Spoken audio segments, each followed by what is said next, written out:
को। सीसैट के लिए सर आपने क्या किया था? भाई कम क्वेश्चन अटेम्प्ट किए थे, तुक्का नहीं मारा था तो हो गया उसी से।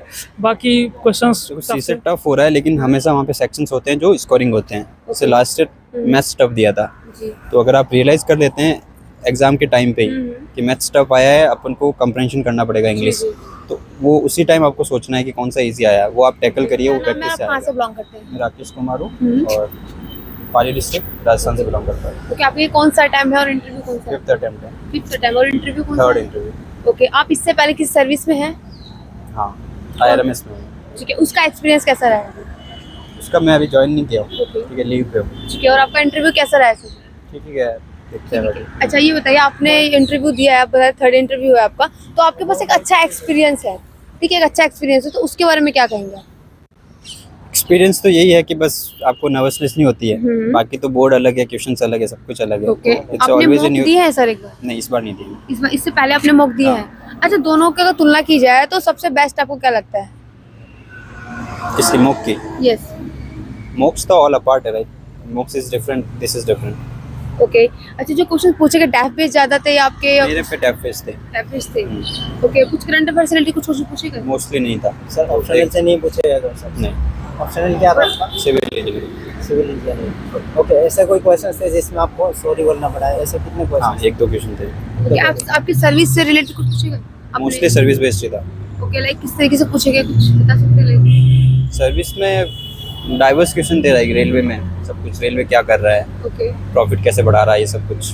ये सब पूछा गया। ओके, प्री के बारे में आप क्या कहना चाहेंगे? बेसिक बोल रहे हैं सीसेट टफ होता जा रहा है ना, उसके बारे में आपका क्या कमेंट है?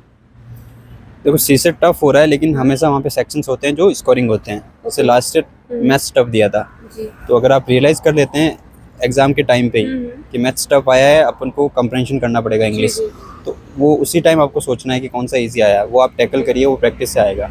या पैनिक नहीं करना है, बस लास्ट तक फाइट करना है। जैसे कि आपको पता है कि प्री क्वालिफाई है, फिर भी स्टूडेंट्स नहीं कर पाते, मतलब कहाँ पे गलती रह जाती है उन स्टूडेंट्स की, उसके बारे में क्या गलती तो कुछ नहीं है, बस रैंडम बहुत है एग्ज़ाम। गलती तो स्टूडेंट की नहीं है, अगर सीरियस एस्पिरेंट है तो वो सब कुछ पढ़ के ही जाएगा, बिल्कुल। पर उसका वो डे नहीं है तो उसका कुछ कर नहीं सकते। ओके, जैसे कि यूपीएससी में काफ़ी सारे रिसोर्सेज हो चुके हैं, कोचिंग वगैरह, तो सिलेक्ट करना ना काफ़ी मुश्किल हो जाता है ना, तो उसके बारे में क्या सजेशन रहेगा स्टूडेंट्स के लिए? सोर्सेज वही बेसिक सोर्सेज है, उसके अलावा आप दूसरा देखो ही मत, ठीक है?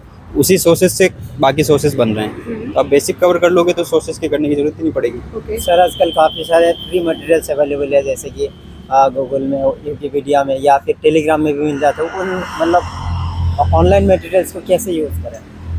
ऑनलाइन मटेरियल को यूज़ करने का एक ही तरीका है, आप उसको ऑनलाइन को मटेरियल को एक बार स्किम थ्रू करो, अगर वो रिलेवेंट लग रहा है आपको, PYQ बेस्ड क्वेश्चन को देख के लग रहा है और आपको लगता है कि मैं इसको मल्टीपल टाइम रिवाइज कर सकता हूँ, तो आपको उसको उठाइए, अदरवाइज उसको मत उठाइए। सर अलग अलग टॉपिक के लिए अलग अलग ऑनलाइन मटेरियल यूज़ करना चाहिए क्या? नहीं, मुझे लग रहा है बेसिक पहले स्ट्रॉन्ग करना चाहिए, उसके बाद आपके पास टाइम है तो आप जाइए, अदरवाइज छोड़ दीजिए, ठीक है? उससे कुछ फ़ायदा नहीं होने वाला है। ओके सर, आंसर राइटिंग के बारे में क्या कहना चाहेंगे? आंसर राइटिंग के टाइम वैल्यू ऐड करने के लिए किस पॉइंट को ध्यान में रखना चाहिए? वैल्यू ऐड आपका न्यूज़पेपर से हो जाएगा, प्रॉपर्स की कॉपी से हो जाएगा, ये दो सोर्सेज बहुत है मेरे हिसाब से, इससे ज़्यादा कुछ चाहिए नहीं। Okay sir. यूपीएससी में जो एनसीईआरटी बुक्स कहते हैं कि उनको पढ़ना बहुत ज्यादा, तो कंपलसरी है, उनको पढ़े बिना हो नहीं सकता, कुछ ऐसा है बोला जाता है? आता है तो मत पढ़िए, नहीं आता है तो पढ़िए, है ना? जी जी। तो बस इतना ही। ओके, यूपीएससी को आपको करना, ये मोटिवेशन कहाँ से मिला? स्कूलिंग टाइम से था या फिर बाद में कहीं से और मोटिवेशन मिला? कॉलेज टाइम से मिला है। ओके, अच्छा, आपका बैकग्राउंड के अकॉर्डिंग बात कीजिए तो स्कूल टाइम पे आप कैसे स्टूडेंट थे? एवरेज स्टूडेंट से या टॉपर रहे? एवरेज ही था, मतलब टॉपर तो नहीं हूँ। ठीक है, अच्छा, आपका मोटिवेशन क्या रहा? ये जो यूपीएससी की जर्नी होती है वो काफ़ी लॉन्ग होती है, इतने देर तक पेशेंस रखना और यूपीएससी की फील्ड में जाना, मतलब पेशेंस को बहुत ज़्यादा मजबूत करना, तो उसके बारे में क्या कहेंगे? आपकी ड्रीम है ये बनने का, तो पेशेंस तो नेचुरली आ जाएगा, ठीक है? बाकी आपके पेरेंट्स का सपोर्ट है मेन, ठीक है? उससे ज़्यादा कुछ और चाहिए नहीं इसमें। हार्डवर्क, पेरेंट्स का सपोर्ट और आपकी पैशन, ये 3 चीज़ें अगर कवर हो जाएगी तो आप टिक जाओगे आराम से। उसके अराउंड पूछा था, इलेक्ट्रिकल इंजीनियरिंग मेरा ग्रेजुएशन है, उसके अराउंड क्वेश्चंस थे। जी, डीएफ से क्या पूछा गया सर? डैफ से यार क्वेश्चंस उठाते हैं, डैफ से ही क्वेश्चन उठाते हैं। जी सर, आपका ये कौन सा अटेम्प्ट था? 3rd अटेम्प्ट था, लेकिन बस फर्स्ट प्रीलिम्स था, फर्स्ट मेंस था, फर्स्ट इंटरव्यू था। जी, तो पिछली प्रयासों में क्या गलतियाँ हुई? सही से ऑप्शनल कवर नहीं किया हुआ था, बहुत हड़बड़ी में था और कॉन्फिडेंस लो था। जी, अपना एजुकेशनल बैकग्राउंड बताइए सर आप। मैंने इनिशियल स्कूलिंग जौनपुर से किया है, उत्तर प्रदेश में, और उसके बाद मैंने बीटेक कर रखा है इन इलेक्ट्रिकल इंजीनियरिंग, और उसके बाद से मैं प्रिपेयर कर रहा हूँ जी, ऑप्शनल क्या है सर आपका? ज्योग्राफी। ज्योग्राफी। सर नए एस्पिरेंट को कैसे ऑप्शनल का चयन करना चाहिए? जो आपको जनरल इंटरेस्ट हो उसके अकॉर्डिंग, और आप ये भी देख सकते हो कि आपको किस में ज़्यादा कॉम्पिटेंस लग रहा है, जिसमें आपको लग रहा है कि आप पढ़ सकते हो, कर सकते हो, क्यूरियोसिटी जगा रहा है, और यही सब है। GS4 पेपर की तैयारी सर आपने कैसे किया? GS4 बहुत ब्रॉडर पेपर टाइप का लगता है, क्योंकि 13 क्वेश्चन आपको अटैम्प्ट करने पड़ते हैं, 10-10 नंबर वाले, उसके बाद 7 जो आपको अटैम्प्ट करना पड़ता है। तो अब मुझे तो ऐसा लगता है कि यार मैं पहले 7 अटैम्प्ट करता था केस स्टडीज़, उसके बाद 13 क्वेश्चन अटैम्प्ट करता था, क्योंकि पहले 13 क्वेश्चन अटैम्प्ट करता था, उसके बाद मैं केस स्टडीज़ पे जाता था। और मेरे हिसाब से अंदर से क्वेश्चंस का आंसर आएगा, आप सारी मटेरियल्स पढ़ लो, वो पूछते ऐसा है कि आपको अपने से क्वेश्चन का आंसर देना पड़ता है।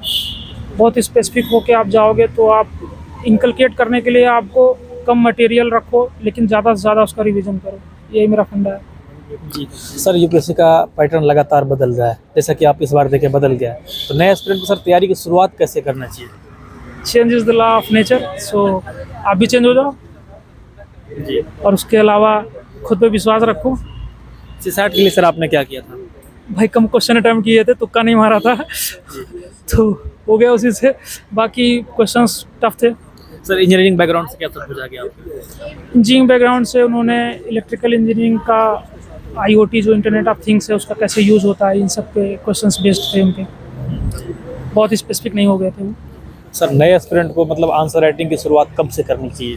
पहले दिन से मत करना भाई, पढ़ लो अच्छे से, उसके बाद आप कर लेना। जी, करंट अफेयर के लिए सर क्या किया था आपने? हिंदू पढ़ा था, जी। उसके बाद जो रिसोर्सेज होते हैं बहुत सिंपल रखा था, ज़्यादा रिसोर्स को फॉलो ना करके एक ही रिसोर्स को बार बार पढ़ा था।